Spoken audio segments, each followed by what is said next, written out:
আসসালামু আলাইকুম everyone, welcome back to my channel. সবাই কেমন আছেন? আশা করি খুব খুব ভালো আছেন। আমি আল্লাহর রহমতে ভালো আছি।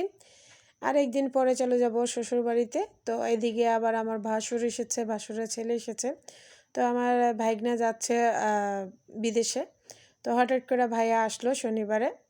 তো শুক্রবারে আসলো। আসলে আমার একটা দিন পরে ভিডিওটা আপলোড দিচ্ছি। তো যাই হোক, শুক্রবার রাতে আসছে ভাইয়া। তো আসবে বলে আমি এদিকে রান্না করতেছিলাম গরুর গোশত, তারপর মুরগি। এদিকে আমার হাজব্যান্ড একটা বড় মাছ নিয়ে আসলো। সেই মাছটা কুটে বেছে এদিকে রান্না করব। তো এখন আবার একটু গ্যাসের প্রবলেম দিচ্ছে, যেহেতু আমার লাইনের গ্যাস, সেইখানে একটু গ্যাসের প্রবলেম দিচ্ছিল। তো এই যে আমার ভাসুর চলে আসলো আর ভাসুরের ছেলে চলে আসলো। তো এইদিকে আমার ছোটো মেয়ে ভিডিও করতেছিল ওর চাচুকে। মাশাআল্লাহ, দুজনকে অনেক সুন্দর লাগতেছিল। এই যে দেখেন, তো আমার হাজব্যান্ড নিয়ে আসলো আর আমি এদিকে খাবারের টেবিলটা গুছাচ্ছিলাম।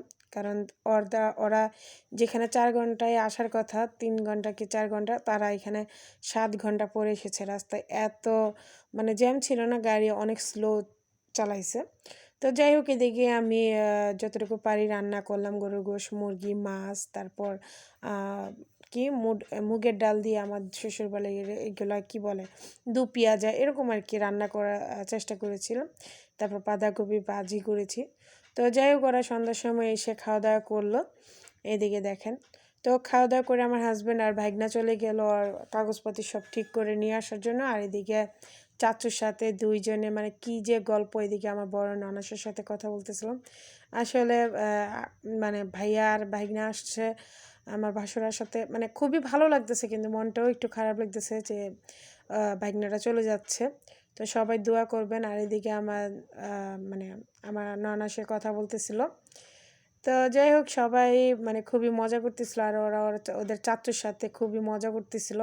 আর আমার ছোট মেয়ের সাথে তো ভাইয়া শুধু ঝগড়া হয়, শুধু ঝগড়া হয়। ওরা প্রচুর ভালোবাসে চাচুদের, আবার চাচুরাও অনেক ভালোবাসে। আলহামদুলিল্লাহ, এই যে দেখেন দুইজনে কি যে মানে কথা বলতেছে। তো এদিকে আমার মেয়ে আবার দুষ্টামি করতেছিল যে চাচুর দাড়ি, আর ভাইয়া দাড়ি রাখছে নতুন করে, যেহেতু ভাইয়া নানা হয়ে গেছে, তারপর ছেলে বিয়ে দিয়ে দিছে। তো এদিকে রাত 4টা বেজে গেছে। তো এখন আবার ওরা চলেও যাবে। তো আসলে ভাগনা চলে যাচ্ছে আর এদিকে আমার হাজব্যান্ড রেডি হয়ে যাচ্ছে। অনেক খারাপ লাগতেছে, তারপরও আলহামদুলিল্লাহ ও যেন ভালো করে যেতে পারে। আর দোয়া করবেন সবাই। আর ও চলে গেছে, আলহামদুলিল্লাহ কোনো সমস্যা হয়নি। তা রাত 4টার সময় বিদায় করে তারপর তো সকালবেলা উঠে দেখি এদিকে আমার ঘুঘু পাখির বাচ্চা ফুটেছে আর ডিম নিয়ে বসেছিল। আলহামদুলিল্লাহ, আমার দেখে অনেক ভালো লাগছে। এই যে দেখেন, ছোট্ট ছোট্ট 2টা বাচ্চা। তো আমি যখন একটু খাবার দিতে গেছি, ওরা আমাকে আঘাত করতেছিল। মা তো মাই হয়, সেটা পাখি হোক আর মানুষ হোক। তো বাচ্চাগুলো দেখে মাশাআল্লাহ আমার অনেক ভালো লাগছে। তো সবাই দোয়া করবেন। নেক্সট ভিডিওতে দেখা হবে। আর একদিন পরে আমি আমার শ্বশুর বাড়িতে যাচ্ছি, নতুন ভিডিও দিব ইনশাল্লাহ।